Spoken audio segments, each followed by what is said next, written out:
Hi everyone, and welcome back to yet another episode of Azure for Sure live show. As always, I'm your host Stephen Simon.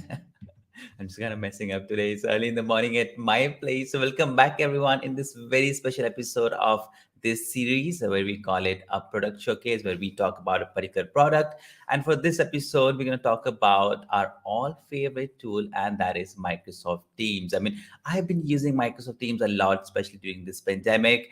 I believe you all might have been using it too. So I'm really excited to go ahead and talk to our very special guest today, who is Stephen Rose. We both share our first name. And he is a team senior product marketing manager. And in next about 20, 25 minutes, we're going to talk about Teams, Teams' entire ecosystem, and a lot more. So without any further ado, let's bring our guest today, Stephen, to the live show.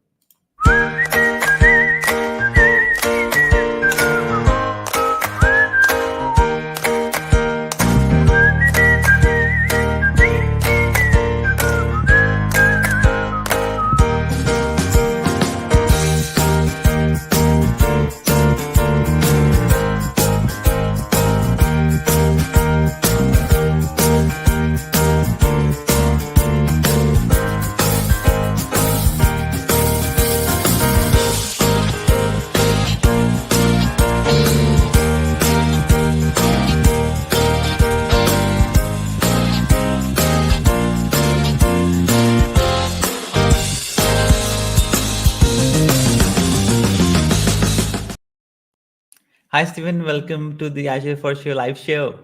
Hey, thanks for having me. Got some of my favorite people there in your opening, so it's great to see that. So, no, thanks for having me. Thanks for getting up early. I'm excited to be here and chat with you about Teams and whatever it is you all are dying to know about Teams. So, Yeah, let's hit I it. would. Yes, so Stephen, right?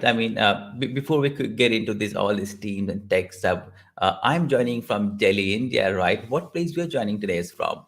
I am out of Seattle, Washington, Mhm. where our corporate headquarters is. So I'm about 15, 20 minutes from campus and where our offices are. I've been working at home since the beginning of the pandemic. So this is my home office, home studio, where I record my show and do all my meetings and all that other good stuff. But for all the folks in India, I loved being in Mumbai a few years ago. I Wow. had a chance to go out. I Mhm. spent a week there. It was amazing, and I learned all about kabaddi, and I have become a huge kabaddi fan. I was watching it and had no clue what was going on. Watched it for an Mhm. hour and understood less of it, but started chatting with people, learn more. But I had one of the best times, and I cannot wait to come back and see everybody in person as soon Mhm. as COVID subsides, which hopefully will be soon for all of us. Yeah, we would love to have you back, Stephen. This time we'll take you to other places like Delhi and Bangalore. But yeah, you have a very interesting background. I see you have some guitars and some rockets, I guess. So, Stephen, just from I have been using Teams, right? I use Teams on a day-to-day basis. I use it for calls. I use it to plan my day. Not just me, my entire team. We have our calendars. We have all those pipelines that we do. So for me, it's a go-to tool to connect with my teams, right? So since you are the one who's actually working on Teams, right? How do you go ahead and tell someone what is Microsoft Teams? That's a great point. We're about to celebrate our 5-year anniversary of Teams. That's going to be Ooh. happening next month. So I'm very excited about that. We're going to have some great things. But I think, at the core, the first thing I tell people is unlike Slack, Teams is not an app, it's a Mm-hmm. platform. And what does that mean? And I think the best way to explain what Teams can do is if you're going to add somebody to a project that you're working on, how much work would you have to do? And if you think about it, that maybe I'd have to send a bunch of emails. I'd have to write up and show where a bunch of files are in SharePoint or in share drives. I would have to share recorded meetings, notes. It would take a lot of time to get that together. And if that person left the role suddenly, you're missing a lot of context. And what's great in Teams is if I add you to a project, you're now going to see every chat, every file, every meeting, every recording, and you can go in any recording because we have transcription and type in the words or the person or the idea you're looking for and get right to that point in the video. Everything is right there. And it allows you to see how things have progressed, Sorry, you should be yawning. It's early for you. It's getting late in the day for me. But you're able to see where everything's at. And that's what's really great about Teams is it really is the platform that allows people to get work done. And no matter what type of device you want to use, whether you want to work on an Android tablet, an iOS phone, a Mac, PC, it doesn't make a difference because it allows you to have everything that's important to you, all of the information that you need. It's available on any platform, on any device, and you can access it securely.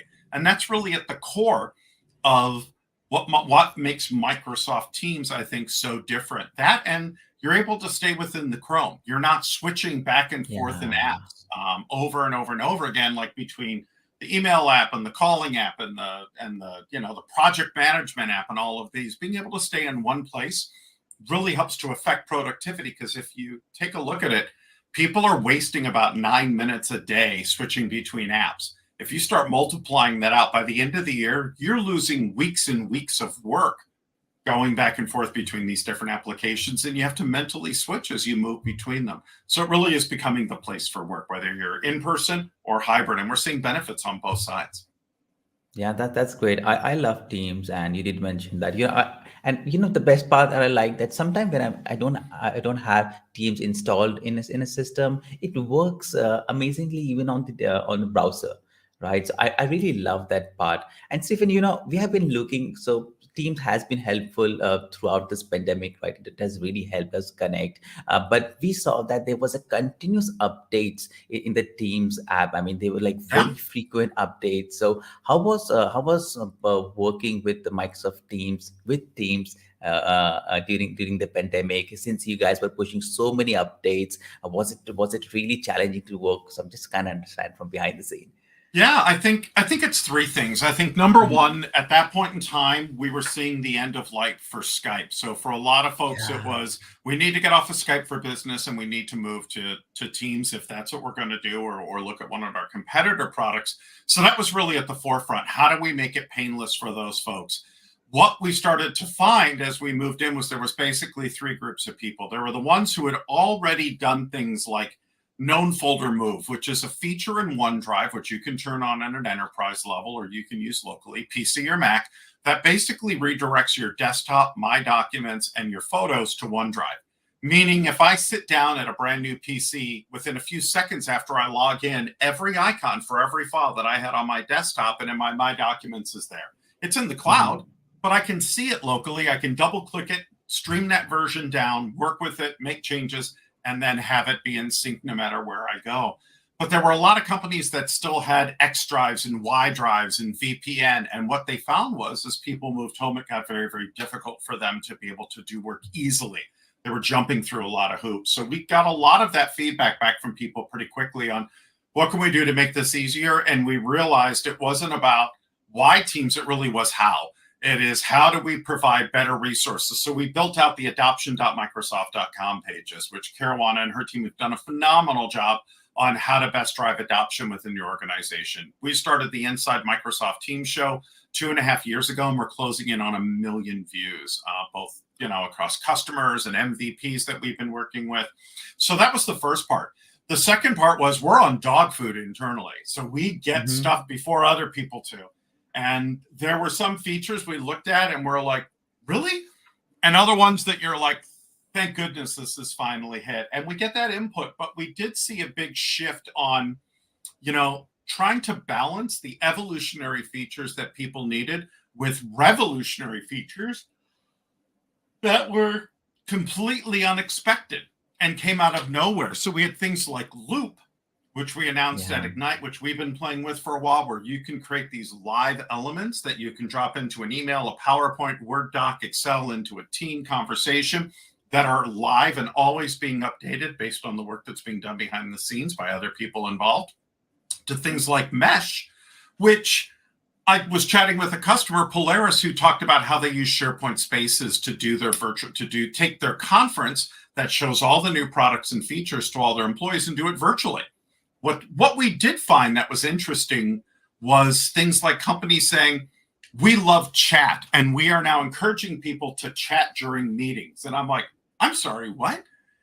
And this was Polaris. And Polaris said, yes, Here's why. If you're in a live meeting, you can't really chat with the person next to you. Doesn't work so good. It kind of gets a little distracting. But in a virtual meeting or in a hybrid meeting, even if we were all live and you still have chat on your laptop or your tablet, you can talk with each other. And that is showing people that are involved, engaged, asking questions. It also, from a diversity and inclusion standpoint, allows people who might not have been comfortable for a variety of reasons raising their hand, talking about something within the meeting, giving them a platform to do that. So it's allowed people to get engaged in ways that they couldn't before, or perhaps were shy to do. So I think that there's a lot of really interesting features and advantages that we saw coming out so quickly, and some that didn't make sense until much later, where we went, oh, okay, like Mesh. When I first started seeing Mesh, I'm like, I don't see how this is going to help us. And as time went on and I talked to more customers, we went, wow, this is going to be not a feature that's going to be widely used, but it's something that's going to really have a lot of depth. And the customers who are going to leverage it are going to find some amazing ways to use it. And we're going to have a lot more to share about those features, next month during the anniversary. But it's always fun to see what's there and what new feature. And, oh, there's a new button. And what does this do? And, breakout rooms, when that first came out, playing with that and telling people it's going to be awesome, and you have to wait for it. The other thing is we have insider programs in many ways that people can get our features and functionality early. What's important to remember is, especially if you're playing with preview versions of the product or dog food, is we often try 2 or 3 different ways to do something. And there could be a feature that just is not working well for a lot of people that we'll pull, or something we'll drop in at the last minute, or we'll stop deploying because we want to make sure it's good. Things like Teams Connect and end-to-end encryption are things that we've been talking about for over a year, but are now just starting to get to the point where they're going to go GA or they're in full preview, because we really want to get it right. And I think at the core of everything is making sure that people get a good experience, that the product does what they want, that it keeps their data secure, and it works the way that they expect. And they're coming back to us with amazing ways that they're using some of this features and functionality that are far beyond what we even thought. So that's what's great, is hearing this stuff and how it's impacted people and how they're leveraging this and using this. And that's exciting. And it gets us thinking, what can we do to make that better or different or take it to the next level? And that's really at the core of the engineering thinking, and us as product managers and product marketers, what we think about as we chat with folks in our forums and on shows like this and through all of our social and all the rest of the stuff we do. How do we get that feedback from all of you that are using the product and bring it so we can absolutely make it as best as possible? Absolutely great, Stephen. When you mentioned Skype a moment back, I also use Skype a lot, and I see Skype is getting updates, right? Skype also get continuous updates. I'm really happy to say it, because it's kind of really challenging to change your habit.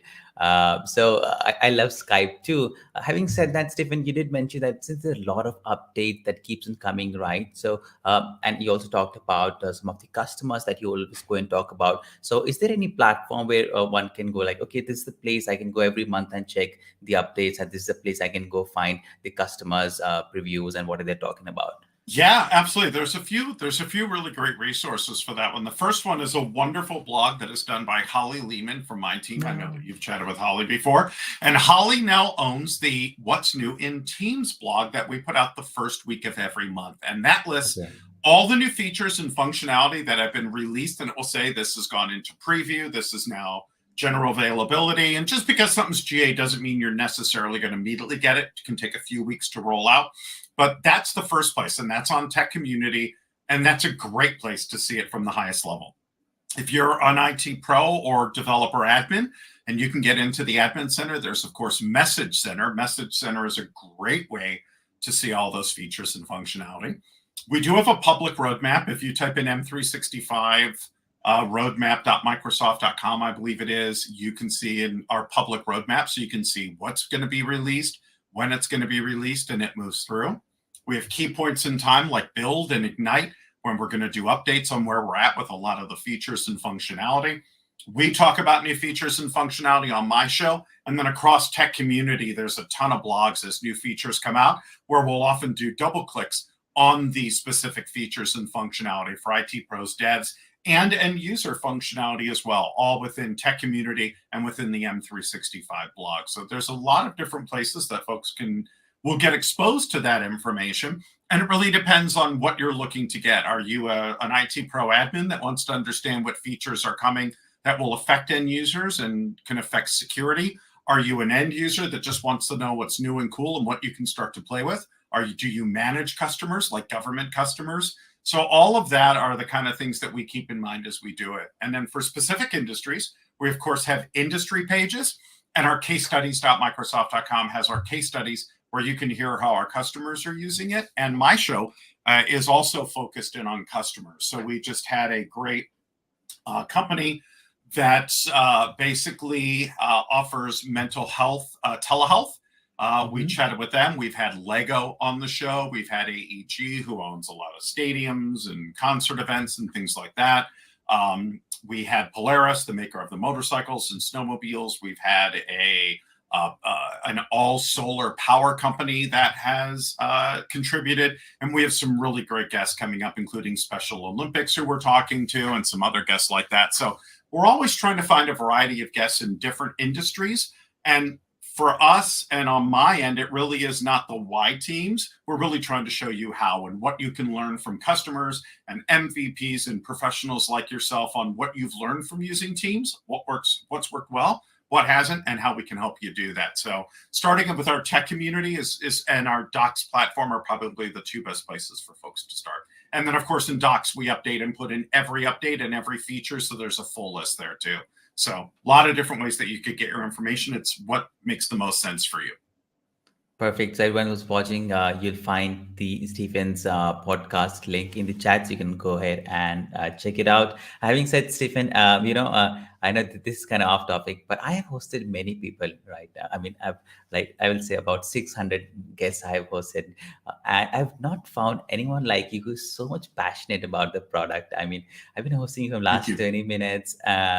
You are on the spot. I just love the way you're talking about Teams. But it looks like you have grown with it, or it's your own baby. So that's great. Stephen, one of things that I really love about Teams, which was later on introduced with some other platform, is its integration, right? Yeah. Integration from a developer's perspective. You can have your own apps over there. There are already some amazing apps when Teams came out. So how do you guys see it? How was the idea to allow other people, right, to allow community to build their own apps into Teams? So a moment on that. Yeah, we launched the the Teams App Store, thinking much like the Windows App Store. How do we do this? And the first thing is, of course, to create an open API, which we've done for a lot of our products and services to allow people to bring in. What's interesting is when we first launched Teams 5 years ago, we had just under 300 apps. We now have over 1,200 apps in our Teams App Store. And we've announced that we're going to allow you to bring those apps into Outlook and Word and PowerPoint and some of your other apps, so you can have more of this cross-usage compatibility. A great example of a company and there's really 2 or 3 different ways to do it. You can, of course, if it's a web app, go to Teams and add any web app page as a tab in Teams. That one's super simple. There are a lot of companies who have built plugins, which basically says we're going to allow our data to flow from our app into your Power BI dashboard or into your bot or your intelligence piece, or connect to the graph and then come into Teams that way. We've seen companies who have done things like there's an energy company who went out into the field.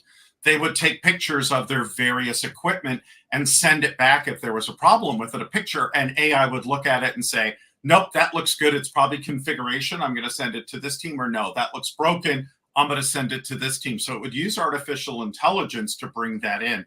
And then we've seen true deep integration with companies like Atlassian, who makes Jira and Jira Cloud.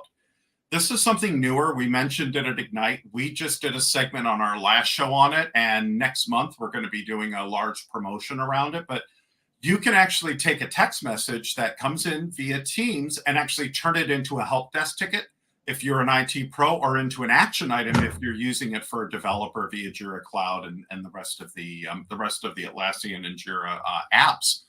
So it's great because they said, we just don't want to be this plugin or the separate tab. We want to be written right into the DNA. And they've done that. And there's a lot of other companies that are doing exactly the same thing too. And that's great to see. And their whole feeling is exactly what I said earlier, which is to not have to leave that Chrome, to be able to get through most of your day, to be able to do that there. And, the other thing we're seeing, and this is a question which I know somebody would be asking me right now, which is, well, if that's the case, when is Outlook going to be brought into Teams? Is Outlook going to become part of Teams? And I think the simple answer for that is, if you want to do that, then you're not probably using Teams as well as you could, because we really see, and I certainly see, Outlook as this sort of high level, this is how I want to tell something to everybody in the company. Hi, this is a change in policy, or this is how we did, or we raised money, or whatever we did. It's something that affects everybody in the company. But a large portion of email tends to be very specific to projects you're working on, and that should really happen inside those channels, where that chat is happening, where you can directly upload that document and refer to it and tag people and set up to-dos for them, and doing that inside of Teams. I had somebody say to me that email is great to tell me that there are donuts in the break room, but it's not good for me to be able to get work done. I'm chat-based. And I think as we look at the different generations of workers, the older workers, myself and my age and around that, are still very much about email as that primary form of communication. And as we're looking at the Gen X and Gen A's, the alphas, they're all about chat and texting, and hey, let's text and tell me what you need, and I'll text you back, and we'll close that out and move on. I don't want these 50 different things that are continually ongoing. And Teams chat and Teams meetings really helps to centralize that and ensure you have everything in one place. So we're seeing that shift in how people are working, and we're starting to see email numbers go down as people are really leveraging Teams as a collaborative tool and more than just a IM chat calling tool. So it's great to see that. And that's something that we had to learn internally to do differently. And a lot of us have really grokked it and are doing it well. But what I notice is, as our newer, younger, fresh out of MBA school workers are coming in, and the ones who are under 25, they're all chat. They take right to Teams, and they hardly ever send an email. And it's great to see. And it's forcing the rest of us to really live what we're talking about, which is we should spend 90% of our time in Teams and less time on email. And we're seeing that change. We're seeing those habits change, which is making Teams a stronger product for all of us to use. Yeah, I'm 100% with you, Stephen, because we guys are more familiar with quick messages, chit chats. It really we are habitual to it, so it gets pretty easy. Typing in email, it is I think it's a formal process. So yeah, I get that part. So you did mention about Outlook, right? So I have a personal question over there. I was just figuring out last week. I'm habitual of looking at a month calendar, right? But in Teams, I only get a week. So is there a specific reason, or I have not able to figure it out to change Teams calendar into month? You know what? I've never been asked that question before, and it's a great question. Let's see. When I click on today, I can see work week, day, and week. You're absolutely right. I really do. I cannot see a whole month. I think the problem with that is when you get into a month view, it's really hard to see when you have what is happening at that level. I know in Outlook, you're kind of just seeing, oh, these days are busy and free.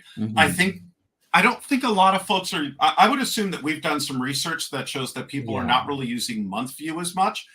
And since a lot of the meetings are still very much scheduled in Outlook and not yet in Teams, although we're seeing that shift, I think as we see more people directly booking the meetings in Teams and less in Outlook, I think those views are going to become more important, and we'll see that happen. I don't know. That's a great question. I'll take a look. That's my personal thought on it. But I think that's awesome, and something that I'll take back to our team and ask why we're not doing a month view. I'm sure we've done the research, and there's a very good reason for it. Yeah, I mean, I have started using Teams to schedule meetings now. I like it. I like to stay in that same window. I don't want to go to other tab and do it. So it kind of helps me. I'm getting better at it, but I also have a personal calendar for personal things I have to do, and sometimes I have made the mistake of putting a meeting when I have something personal I have to do, which when I was in the office was much easier to do because it was 8 to 5. I was in the office. Now that I'm working from home and we have more flexibility, that's changed a bit. But I do need to do that more, and I agree. I think that's a good thing. So you're doing it better than I am. Yeah, I'll tell you. We organized the Cloud Summit last year in September. It was the world's biggest cloud summit with over Wow. 150 speakers for 11 days. I scheduled the entire conference using Microsoft Teams, so it really helped. Stephen, we are moving towards the end of the show, right? So I know you work with the teams, and I really love many features of Teams, especially the blur background and the virtual background that you have, right? So what are a couple of your features that you really love at Teams? I love some of the new the interactive emojis where you can clap and show Hmm. love and you see that come up on the screen. That's a really great one Yeah, because it's difficult when somebody's saying something you really like to agree with it and be able to do that vehemently. I think the ability to bring polls into meetings and into events is awesome. How many of you have had this happen? Because I may take a look at that and go, you know what? I'm doing a keynote or something, and I can see that 75% of my audience is still here.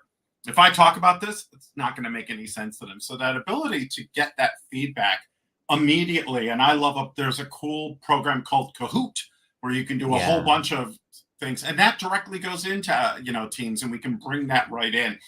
So things along that line. We have a new feature called a praise app, which I love, where you can call somebody out and give them praise for doing something, and it sends an email to their boss too. But it's more personal. So being able to show appreciation for my coworkers and the hard work they're done, and in a very respectful way, let my manager or know about, or that person's manager know about it.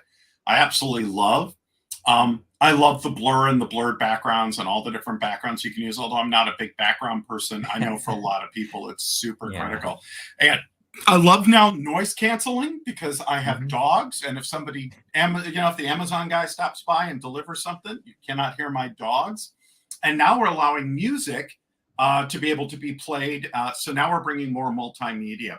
The final Wow. thing, and probably the one feature that everybody should use, is present in Teams. If you have a Hmm. PowerPoint and you want to present it, don't share full screen. Here's why: you are redrawing every single pixel on the screen, whether it's moving, changing, or not. So if your resolution is 1080 by 768, you're redrawing thousands and thousands of pixels.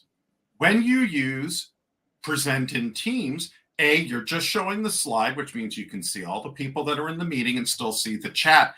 But after the slide comes up, it doesn't redraw anything until something changes and moves, which dramatically reduces the amount of bandwidth that you're using in that meeting, making it a better experience, clearer audio, clearer video, less processor usage. We've seen customers that have said, I'm using a third of the bandwidth by using Present in Teams. And it provides so much value for the presenter to be able to see what slide is next, to be able to see their talk track and still see the people in the room and the chat, rather than just taking whatever you're doing and sharing your desktop and going that route, which will slow things down and will not look as good, especially with video, embedded video and audio. It's going to look great. Yeah. So I love Present in Teams. It's a relatively new feature, but it has changed how I present. And every time I tell people about it and how much they're going to save, it's awesome. The other one is transcription. That we have a Hmm. transcription feature, so you can actually have everything that's being said written, which makes it so much easier to go back and pull notes out and quotes and things along that line. So those are ones that have changed how I work or how those around me are working, and made it much easier for them to get done what they need to do, which that's what I love. Yeah, I What's mean, your favorite? I told you my favorite is this blur background, right? Because since I host so many people, right? So many speakers don't have the background, so I these things really helps them. And since I host people from the different ecosystem, the different Yeah. tools that they use, so the moment they get in, the very first thing that they say, this was pretty easy, click and go, and the background virtual thing works really fine in Teams than any other platform. Okay. So I, as a host, feel very confident when my guest click on that magic link, joins in, and they're very comfortable. So it makes the entire show a pretty good experience. What feature Um, would you like to see that we don't currently have? Is there something that that 30 you would days. love to see, or something Yeah. that we've mentioned that hasn't come out yet? What are you excited about? I'm really excited about the one that you showed, that the response that you get on the screen. I would say Yeah. it's more like a Gen Z. I've been Hmm. using other apps that I use it on a day-to-day basis. That's where I see it. So I don't feel like a work. It's not more like a work environment thing. Like it's feel like, okay, this is a kind of new generation application that I'm using. So I think that would make my day happy if I think I that's can. awesome. And you can Yeah. use Instagram filters because you can use Snap Cam and things like that. Where you can Instagram filters and the weird little Yeah. talking heads. I once had a meeting where I had a cat on my head and it was just this graphic and I couldn't turn it off. So those things happen. So be careful with that because So I'm Steven, not like right? my Yeah. daughter who's younger and gets this all the cool technology. I like to play with it, but I'm not always the best at mastering it. That's fine. Yeah, just even all this exciting thing, right? One second final question, right? What is the most challenging thing about your work? I mean, this sounds so exciting, right? You're working on a very new tool, right? This has a very bright future. Everyone loves to use this tool, and it's continuously improving. But what is the most challenging part of your job? The most challenging is just trying to hear from as many people as possible, because every time we release something, any feature we have, a ton of people love it, but there's always somebody who comes up to me and saying, I don't like this feature or I can't use this feature and here's why. And I learn more and more about, I'm out at a ship at sea and this is what I do and I don't have this connection. I can't do it. And there's got to be another way. And I love hearing back from people. And I just don't have enough hours in the day to stay up and look at Twitter and everything all the time and hear what folks say. But it's so important to me. And that is, probably one of the hardest parts of my job, and just staying up Mhm. on all of the things that we're doing, not just in Teams, but across all of Microsoft 365, from all the cool stuff we're doing with Azure Virtual Desktop and Windows 365 and how that affects, and the cool stuff we're bringing into Viva, all the new stuff in Power Apps, and then Azure now supports this and new levels of encryption. It's such a huge ecosystem that keeping up on it all, so that when we get the chance to sit down with, well-informed folks like yourself and really start to talk about this stuff, it pushes the edges. So I'm finding more and more I have to say, I don't know, but I'll find out, because it's just getting a bigger and bigger and bigger ecosystem. But I'm super excited for all the stuff we're doing. We'll, of course, be at the M365 conference coming up in a few weeks in Mhm. Vegas in April. We'll be there for that. And I'm going to keep exploring this through my show, through a variety of different guests in different industries, and really better understand how they're using this stuff. So that's Yeah. how I like to learn. So I'm always learning. That's what makes this job fun. There's always a lot of stuff I don't know and I have to learn it. And that's kept me here for 13 years at Microsoft. Wow. 13 years, I was probably in my high school, Steven. I started with the Windows 7 beta launch. So I was on Windows for many years, then went and launched Mhm. Surface. I went over for the relaunch of OneDrive when we finally did it right and built that awesome Mhm. new client for it, and then over to M365 and Teams. So I've been working on great products for years and just absolutely love it, and love chatting with developers and IT pros about what they're passionate about. And that just fuels me. So I love it, much like yourself. And you're doing a great job out there. Mhm. And we love the work that you're doing, and we love retweeting you and seeing all the good stuff you're doing for community, Simon. So thank you for your hard work.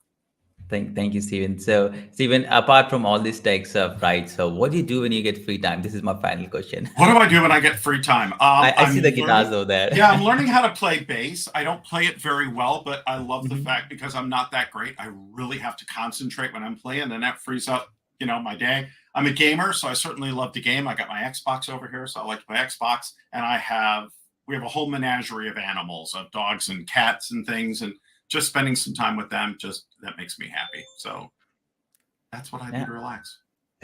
That's cool, Steven. Probably So, the same thank you. stuff as most of you. So there you go. Yeah, I mean, I tried few music like violin and guitar didn't work for me, but I'll try It, again. it it takes a lot of time and Yeah. practice, and it's hard, but that's what makes it great. So Yeah, yeah, and someday I'll do a live event at Teams, and yeah, I love that the custom RTMP option that you guys give. It's great. It's great. Don't Many other platforms don't have it, so thank you so much for that. yeah, and OBS So and all the NDI integration, which is great for everything from yeah, NDI is StreamYard to absolutely great. OBS and all that sort of stuff, which we use on my show. So yeah, there you go. We Okay. push it out as a live event, but we use StreamYard and tools like that to do a lot of our recording stuff that we do ahead of time too. So it's great that it all plugs in and works well. Yeah, I'll try it. I'll try it again. I'll try it more. Like it gives you a lot more flexibility, right? To change with your show. This time, this thing is only like two rectangle box, but with NDIs you can do a lot of it. Yeah, you could So record each person as a separate stream and then yeah. bring it all together the way that you want. So there's some cool Yeah. stuff, and we fully support that inside of Teams, and that's great too. All right, Steven. So we are towards the end of the show. Any final thing you want to plug in before we end? Yeah, absolutely. My show, which is aka.ms/inside MS Teams, or you can just type in inside Microsoft Teams and you'll find my site. We also have our videos up on YouTube, so you can check them out there. If you have any questions, things for me, hit me up my little Twitter address there. There we go, Stephen L. Rose, and that's my personal one. You can reach out. Happy to answer questions and help wherever I can. And keep an eye out in our tech community blogs on March 5th for March 5th, no, March 3rd. We have some cool announcements, and next month is the 5th anniversary. We're going to have some great stuff, so keep an eye out. You'll see stuff on my show and on our blogs, and reach out anytime if you have questions, something you love, something you hate. We love to hear it, and we'll pass it on. So let us know how we can help you and make Teams the tool that you need it to be. All right, Stephen, thank you so much. That was an absolutely amazing show. We would you. love to have you back, not just in this show, but also back here in India, this time to different yes. parts. I need more of that amazing chai tea and the black tea, which I fell in love with. Food was so good, but I have to tell you, just the nicest people I've ever met in my life, and I have to go get myself a Kabaddi t-shirt. So yes. We'll get you one, Stephen. So thank you so much once again for your time. We'll see you soon. And yeah, everyone, check out all the resources. You'll find the links in the description and in the comments. And I'll see you soon. Ta-ra, Stephen. Have a nice day ahead. Bye-bye. You too. Thank you.